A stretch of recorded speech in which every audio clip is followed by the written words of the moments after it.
Hello guys, welcome to the channel. In this video we are talking about how to fix HP docking station not working or turning on. To fix an HP docking station that is not working on or turning on, you have to follow some steps. First of all, you have to ensure the docking station is properly connected to its power supply and the outlet is working. Then you have to disconnect and reconnect the docking station to the laptop. After that, you have to ensure all the cables are securely connected to the docking station and any connected device.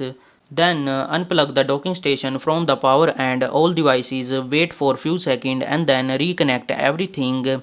You can also update the docking station USB graphic driver through HP Support Assistant or HP Support website. Then you have to check for and install any firmware update for the docking station.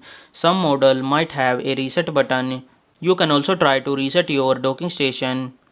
For that, some model have a reset button. Consult the manual for instruction. You can also try to reset the docking station. Some model have reset button. Consult the manual for more instruction.